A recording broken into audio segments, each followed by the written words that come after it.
Unidad 9 de la asignatura Régimen Jurídico de Comercio Exterior. El tema que hoy nos ocupa se llama Nociones Generales de Arbitraje Comercial Privado, particular versus particular. El arbitraje comercial privado se desprende del género. ¿Cuál es el género? El arbitraje comercial como medio para resolver controversias, disputas en México. Y es, por tanto, una institución jurídica que ha sido parte de la práctica desde hace más de 500 años. Si tomamos en cuenta el importante rol que ha jugado el comercio en la historia de nuestro país.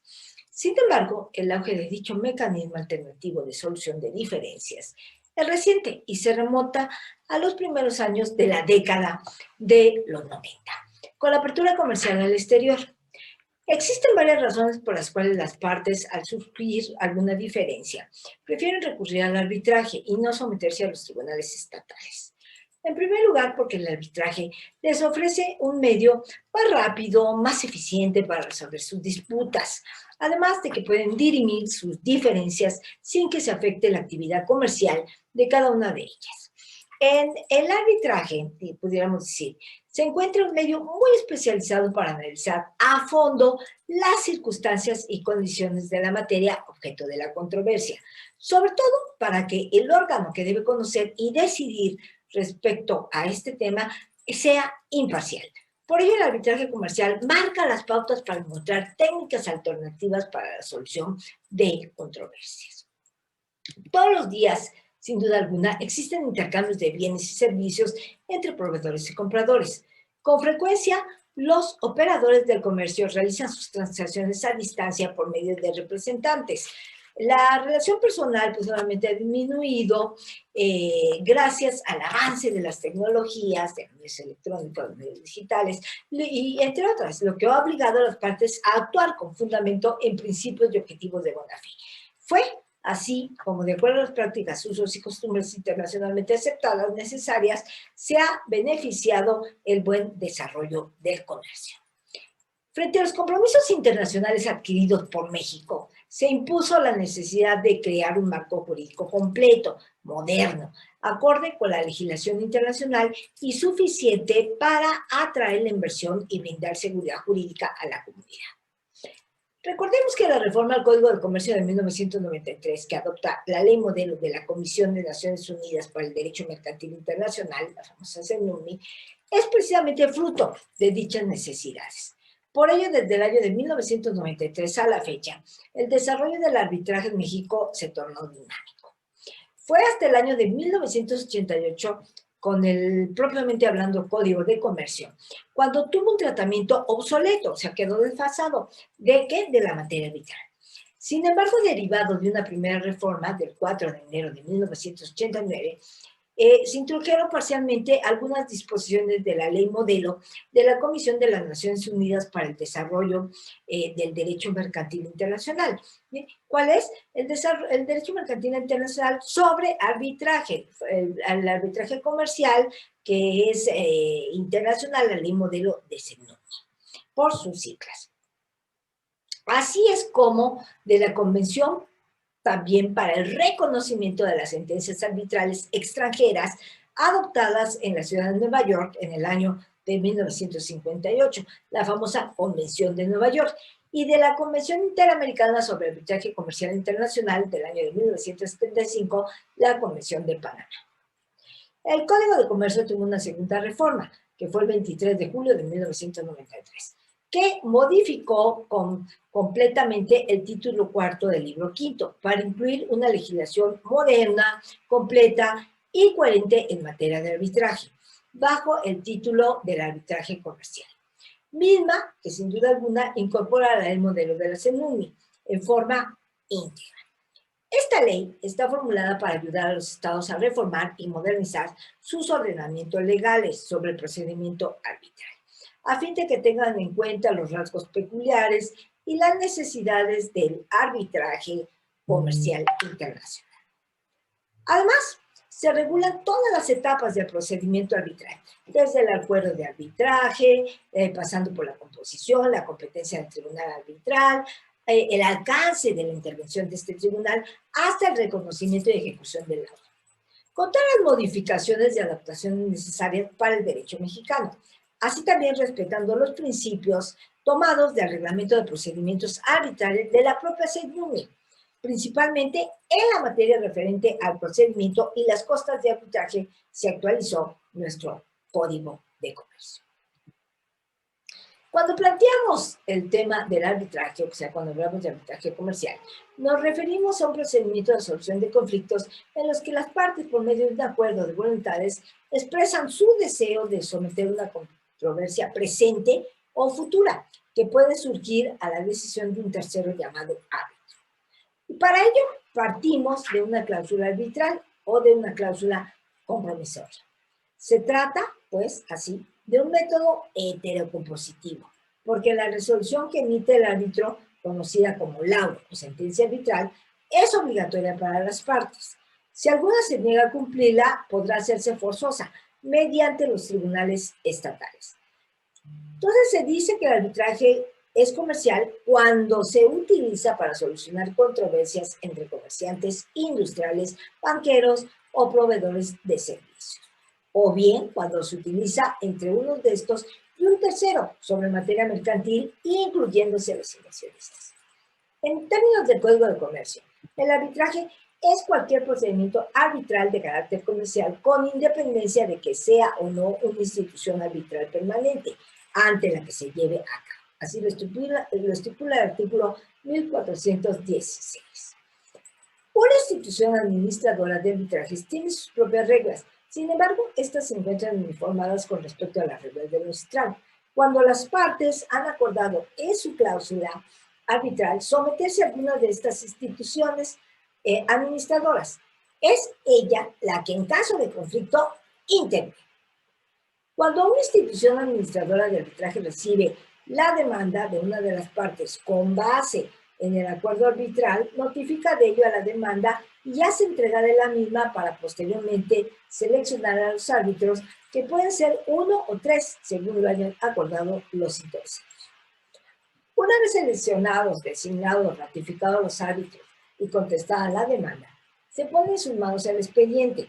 En caso de haberse pagado los gastos, entonces se considera que el tribunal arbitral ha quedado constituido, es decir, se denomina expresamente tribunal arbitral a las personas designadas para decidir esta controversia.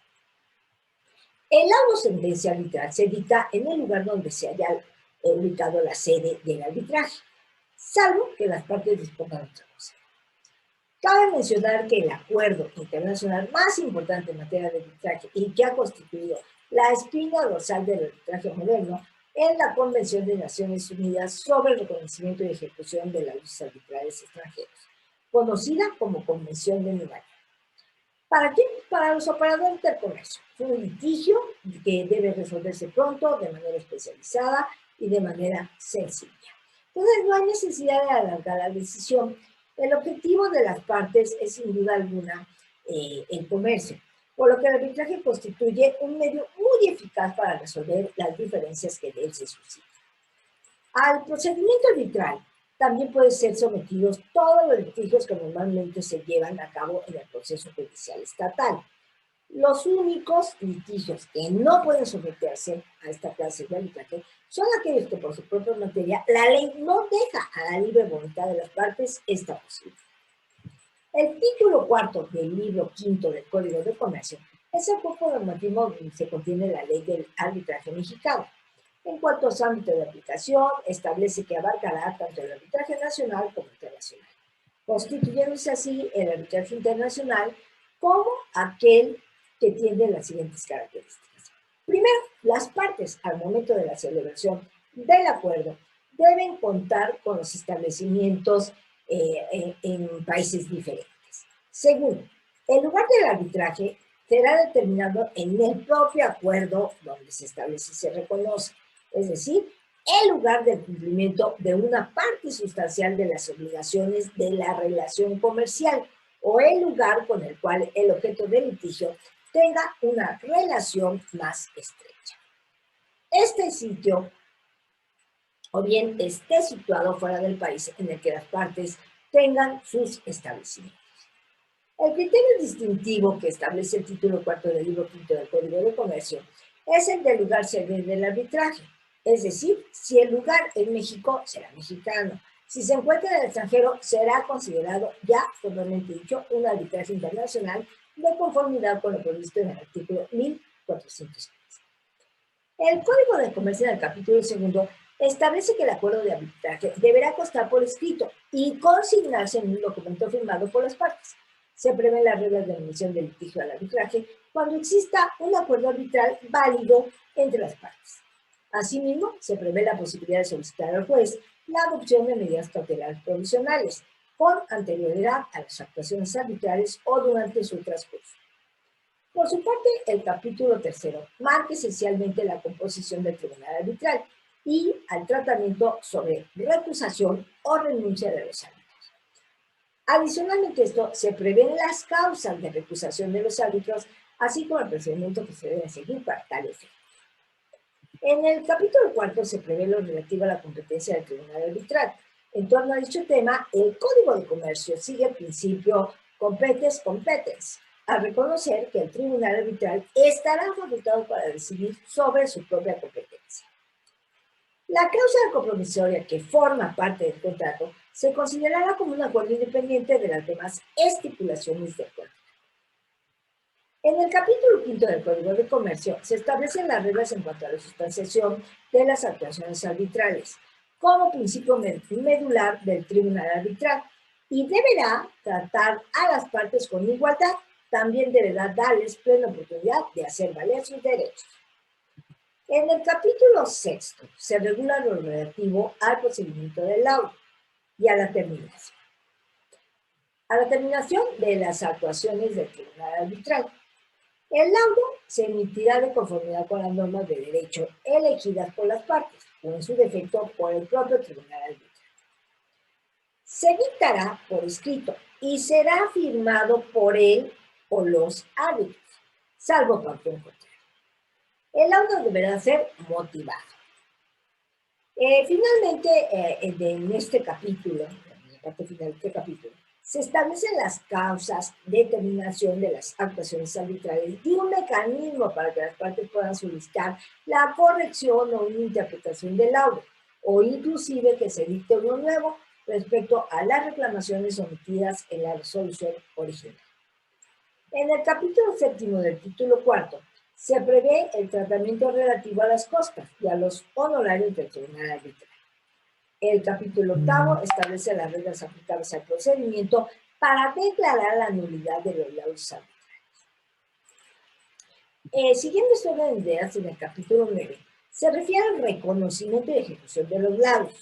Se consideran vinculantes los laudos arbitrales independientemente del país en el que se dicte y después de la presentación de una petición por escrito al juez deberá ser ejecutada.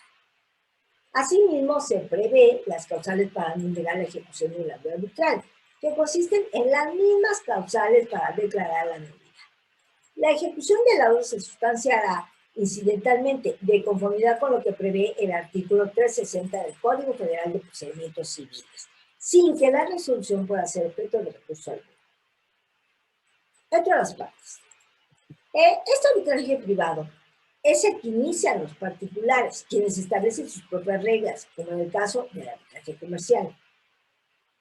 Será conforme a la naturaleza de la materia del litigio que se resolverá. El arbitraje puede ser comercial, civil, laboral, bancario o en materia de seguros, entre otros. Se toma en cuenta la voluntad de los sujetos. El arbitraje puede ser voluntario u obligatorio.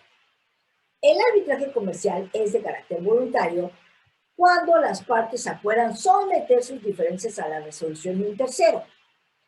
En él es necesario u obligatorio que las partes forzosamente deban recurrir al proceso arbitral en litigios específicos. Si tomamos en consideración la generalidad o especialidad de las normas reguladoras del arbitraje, este puede ser un arbitraje ad hoc o un arbitraje institucional. En el primer caso, las partes establecen las reglas específicas para resolver el asunto. A diferencia en el institucional, las normas se fijan previamente para diversos casos. En el arbitraje comercial puede recurrirse a ambos tipos, pero el más común es el que se realiza mediante una institución administrativa. Según la resolución esperada, el arbitraje puede ser de derecho o de equidad y depende de si las partes acordaron que el árbitro en el momento de resolver se valga del derecho escogido por estas, que es la vía más frecuente. ¿Qué es el acuerdo arbitral? El arbitraje voluntario es el único reconocido en el ámbito internacional y requiere del consentimiento por escrito de las partes para que el litigio sea llevado a un proceso. Esta aprobación encuentra su expresión en lo que conocemos como acuerdo arbitral, en el que las partes renuncian a su derecho de recurrir a un tribunal judicial estatal para resolver sus controversias. El acuerdo arbitral es un convenio en el que las partes aceptan a qué reglas arbitrales se someterán, si surge un conflicto determinante, cuántos serán los árbitros, o si las partes dejan su nombramiento a lo que establecen las reglas a las que se han decidido someter. Asimismo, se define el lugar sede y el idioma del arbitraje y la ley que se aplicará al fondo del asunto, que obviamente se dirime.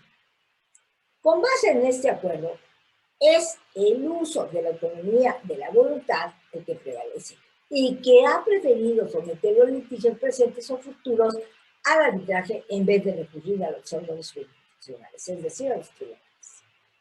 En el arbitraje, la fuerza del acuerdo arbitral se refleja en disposiciones del Código de Comercio. Específicamente, el artículo 1424 dispone: el juez al que se someta a un litigio sobre un asunto que sea objeto de un acuerdo de arbitraje remitirá a las partes el arbitraje en el momento que lo solicitó cualquiera de ellas, a menos que se compruebe que dicho acuerdo es nulo o de ejecución imposible.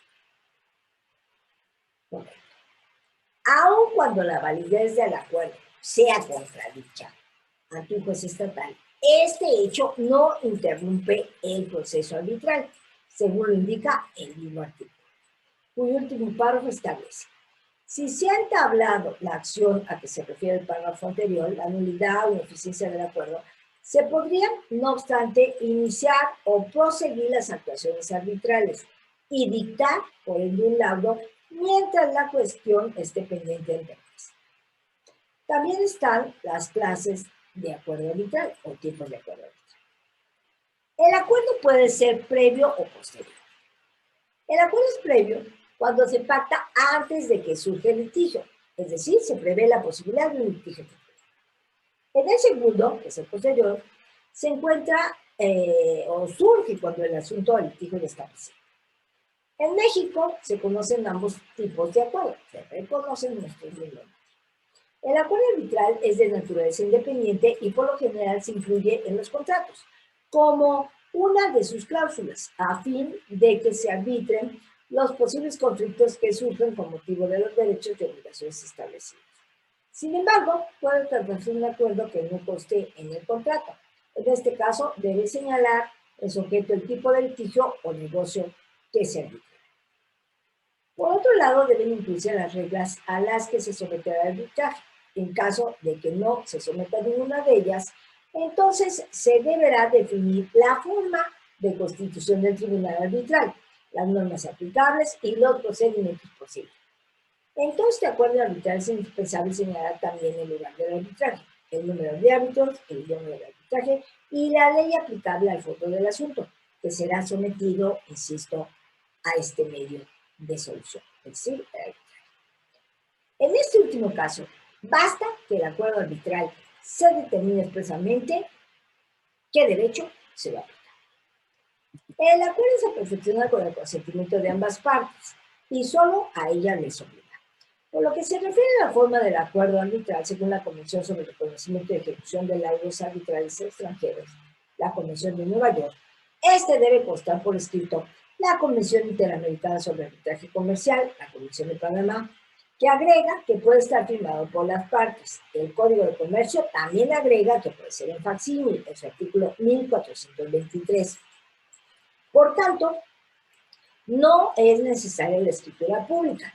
Su formalidad consiste en que sea exclusivamente por escrito. Por su parte, la Comisión de Naciones Unidas para el Derecho Mercantil, la Comisión Citral, propone que se considere como forma escrita un archivo electrónico donde se exprese el acuerdo de someterse al arbitraje. ¿Dónde estriba la autonomía del acuerdo arbitral? La autonomía de la voluntad de las partes puede pactar todo tipo de derechos y obligaciones, lo que es propio de una libertad de contratación. Los únicos límites de esta libertad son las disposiciones de orden público y el fin o motivo de la ley. En este sentido, las partes eligen las reglas que regirán el proceso arbitral y el Estado debe respetar la voluntad de estos signatarios. Por otra parte, el acuerdo arbitral no es parte del contrato principal, es solamente un convenio independiente que las partes formularon. Por ejemplo, si el acuerdo arbitral se pacta en una cláusula del contrato principal, tal cláusula no resulta que afecta, aunque se reclame en su momento, la nulidad del contrato. ¿Por qué? Porque se trata de un acuerdo autónomo y se estaría afectando, por ende, la voluntad de las partes manifestada en la mencionada cláusula. Recordemos que el Código de Comercio establece en el artículo 1432 a la letra lo siguiente: el tribunal arbitral estará facultado para decidir sobre su propia competencia, incluso sobre las excepciones relativas a la existencia o validez del acuerdo de arbitraje.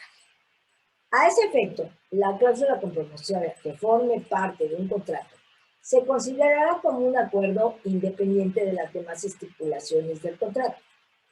La decisión de un tribunal arbitral declarando nulo un contrato no entrañará por ese solo hecho la nulidad de la cláusula compromisoria. ¿Cuáles son los tipos de cláusulas que podemos encontrar en un acuerdo arbitral? De conformidad con lo que prevé el Código de Comercio, podemos referirnos a tres tipos de cláusulas. La primera, las famosas cláusulas necesarias, que son aquellas que no pueden faltar y que indican el litigio que ha de arbitrarse. El Código se refiere de esta forma al negocio o litigio por arbitraje. El segundo, las cláusulas opcionales o facultativas, como las que determinan el número de árbitros, el procedimiento para su selección, el lugar donde se realizará el proceso arbitral, el idioma, las normas aplicables al fondo, al procedimiento, el tipo de fallo requerido, el plazo de duración del proceso, entre otras. A estas se les llama cláusulas opcionales o facultativas, porque no son esenciales para la existencia del acuerdo arbitral. Sin embargo, es muy importante que queden definidas en el contrato para evitar problemas futuros. ¿Por qué? Porque impiden en un momento dado que las partes dejen en manos de un tercero, o sea, del árbitro, cuestiones que ellas pueden definir y precisar conforme a sus intereses. En tercer lugar, aparecen las cláusulas prohibidas o excluidas, que son aquellas que impiden el derecho de defensa para una de las partes o su derecho de audiencia. Normalmente, los centros de administradores de arbitraje proponen un tipo de cláusula. ¿Cuál? La denominada cláusula tipo o cláusula modelo. Por ejemplo, en las reglas de la Cámara de Comercio, se recomienda la cláusula tipo en los siguientes términos: todas las desavenencias que deriven de este contrato o guarden relación con este serán resueltas definitivamente de acuerdo con el reglamento de arbitraje de la Cámara de Comercio Internacional, por uno o más árbitros nombrados conforme a este reglamento. Vamos hacia la ley aplicable al acuerdo arbitral y al fondo del negocio. El Código de Comercio prevé en su artículo 1415 que las disposiciones del mismo se aplicarán al arbitraje comercial nacional e internacional cuando el lugar del arbitraje se encuentre en territorio nacional. Respecto del derecho de fondo que debe regir el arbitraje, será elegido por las partes en el propio acuerdo.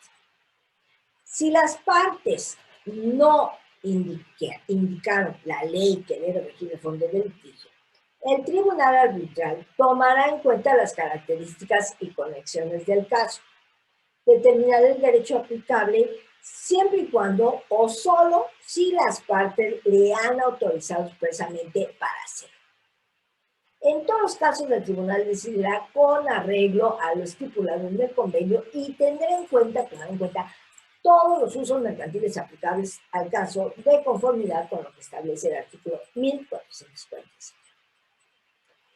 Es muy importante destacar que la determinación de la ley aplicable al fondo de litigio corresponde normalmente a los árbitros, quienes deben interpretar de la mejor manera la voluntad de las partes en la selección de la ley, es decir, la que realmente las partes deben haber designado en su contrato.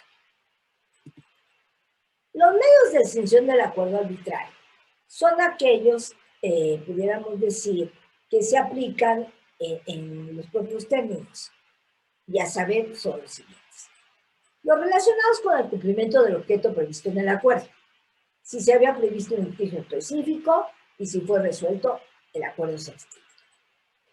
Lo segundo, lo que establece la ley, la disposición de la ley, cuando una nueva ley declare inarbitrable cierto litigio.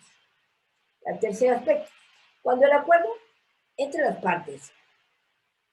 Esto ocurre cuando las partes revocan su acuerdo arbitral o resuelven su litigio mediante transacciones fuera del procedimiento arbitral. Y el cuarto elemento, las causas extrañas al arbitraje. Esta situación, de causas extrañas, puede darse si el litigio es sobre un bien que luego desaparece. Ahora voy a entrar rápidamente al procedimiento arbitral. Una de las características esenciales del procedimiento arbitral consiste en que los órganos que lo administran no son estatales. Los sujetos del litigio, en lugar de someterse a un juzgado, se remiten a reglas arbitrales, así como a una institución administradora creada independientemente del Estado y dirigida por particulares. Estas se denominan instituciones administradoras de arbitraje, a las que hace referencia el artículo 1416, párrafo segundo del Código de Comercio. Entre las funciones de cada centro administrador de arbitraje está la de recabar y actualizar la lista de árbitros previamente seleccionados con base en sus especialidades, seriedad, conocimiento del arbitraje, moralidad, etc., para ponerlos a consideración de las partes cuando éstas no hayan nombrado uno. Asimismo, se piden reglamentos de procedimientos que regulan los casos que se presenten con base en un acuerdo arbitral, que los declare competentes. Clasifican las causas de impedimento de los árbitros y administran el desarrollo del procedimiento, haciendo las notificaciones a las partes que supervisan el proceso y finalmente notifican el acto. Si las partes han decidido someter su litigio a una institución con sede en el extranjero o fuera del lugar donde se encuentran establecidas, las relaciones que tengan con ellas serán por vía telefónica, por fax, por correo electrónico o por correo certificado. Tomando en cuenta que alguna documentación se requiere en original, como ocurren las demandas, las reconvenciones y sus contestaciones, estas suelen enviarse siempre por mensaje. En la ley modelo musical, al igual que en el Código de Comercio, se establece o estipula que los tribunales del lugar donde se lleva a cabo el arbitraje tendrán competencia para conocer de cuestiones que se les planteen en relación con esto. Las partes podrán determinar libremente el número de árbitros y es muy importante destacar que la nacionalidad de una persona no será obstáculo para desempeñar el cargo de conformidad con lo que establece el artículo 1427 del Código de Comercio. En el arbitraje, donde aparece un árbitro único, si las partes no logran ponerse de acuerdo sobre la designación del árbitro, este será nombrado a petición de cualquiera de las partes por el juez. En el arbitraje con 3 árbitros, cada parte nombrará uno, y los 2 árbitros así designados nombrarán un tercero. Si una parte no nombra el árbitro dentro de los 30 días de recibido ese requerimiento de la otra parte, le podrá dar esa ventaja para que lo haga. O si los 2 árbitros no consiguen ponerse de acuerdo sobre el tercer árbitro dentro de los 30 días siguientes contados a partir de su nombramiento, a petición de cualquiera de las partes, lo designará el juez. Cualquiera de las partes puede recusar a un árbitro por considerar que no reúne las condiciones de independencia y neutralidad. La petición de recusación debe ser presentada ante la institución administradora, la cual decidirá en definitiva. Si no existe institución administradora, el artículo 1429 del citado Código de Comercio prevé que esa recusación sea hecha ante el juez competente, quien decidirá en definitiva. Cuando los árbitros se confirman y reciben el expediente del caso, así como que se haya pagado los gastos requeridos por la institución administradora, se considera que el tribunal arbitral quedó constituido y se inició el procedimiento arbitral. En ese momento, mejor dicho, la institución administradora entrega el expediente al tribunal arbitral y normalmente demanda y va acompañado, mejor dicho, de la demanda y la contestación, así como de todas las comunicaciones que se hayan intercambiado entre las partes. Las reglas que establece el Código de Comercio son prácticamente las mismas que las contenidas en la Ley Modelo de Arbitraje Comercial Internacional, elaboradas por la Organización de Naciones Unidas, la ONU, a través de la multicitada UNCITRAL. En lo que refiere a las diferencias, podemos destacar que el Código de Comercio estipula que a falta de una institución administradora de arbitrajes, podrá recurrir al juez para que designe a los árbitros. Si no hay acuerdo entre las partes, de conformidad con lo que prevé el artículo 1427. El juez también tiene competencia para conocer acerca de la validez de la cláusula arbitral, artículo 1424. Asimismo, se prevé la intervención judicial en el caso de recusación de árbitro. Finalmente, dentro del procedimiento podemos mencionar 5 fases a saber. La fase postuladora, en esta se regula la presentación de la demanda y contestación, así como la convención en caso de que exista. La fase constitutiva del tribunal, que corre paralela a la fase postulatoria y durante la misma se hace la elección de los árbitros.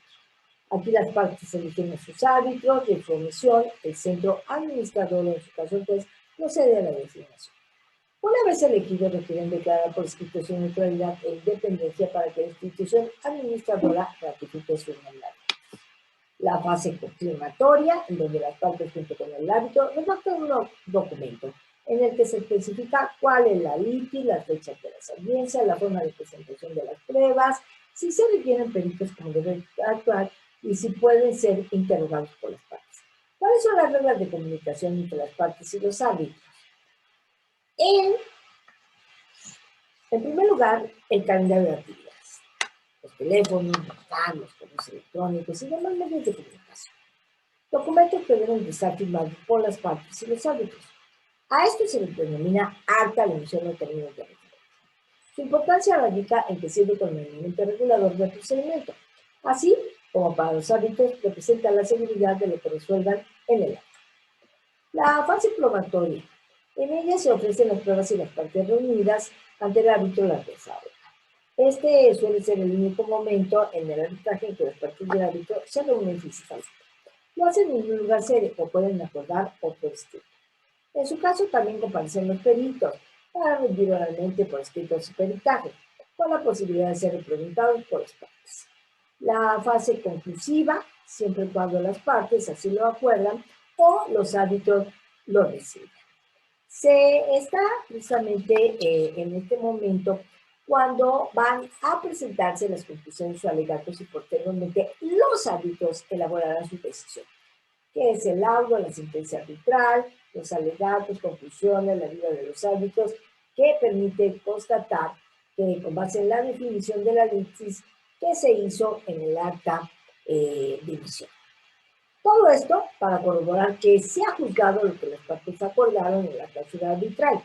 Asimismo, que no ha habido omisiones o excesos que puedan presentarse a impugnaciones ante los tribunales estatales cuando se trate de hacer conocer o dictar ejecución forzosa del laudo.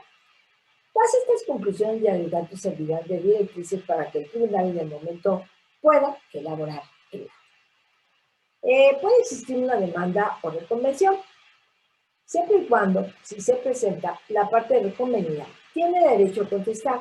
Sin embargo, por lo general, suele suceder que en la práctica las partes intercambian escritos y notas aclaratorias hasta el momento en que se firmen los términos de referencia o omisión del árbitro, o bien hasta que se inicie la etapa de desahogo. Si es que no se ha acordado una fecha anterior o esta haya sido fijada por el tribunal. En la fase probatoria se reciben los documentos, testigos, peritos, inspecciones, entre otras cosas. Las partes pueden pactar la omisión de diligencias probatorias, bastando únicamente que se presenten los documentos acordados. Según las reglas, el tribunal es libre para decidir en torno de la forma de interrogar a los testigos, siempre respetando los derechos de audiencia e igualdad entre las partes. El desahogo de las pruebas se hará en el idioma que las partes acordaron, previamente para el árbitro.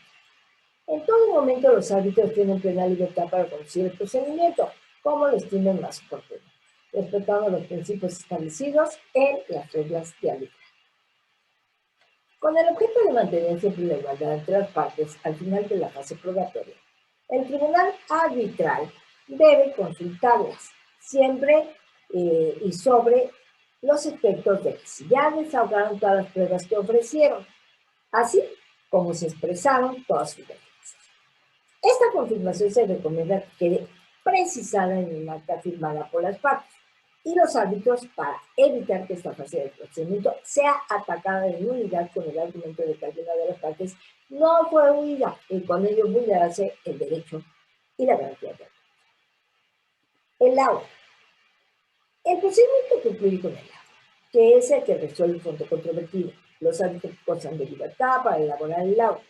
Cuando el tribunal arbitral está compuesto de 3 árbitros, el presidente del tribunal elabora un esquema de laudo, reparte tareas a los otros 2 árbitros y finalmente elabora el primer borrador, que somete obviamente a consideración de los demás. Con las observaciones que envían, llega el laudo y a la vez se remite a la institución administrativa. El laudo resuelve el fondo controvertido por sí mismo, sin necesidad de que sea aprobado por una autoridad judicial y otra de carácter estatal.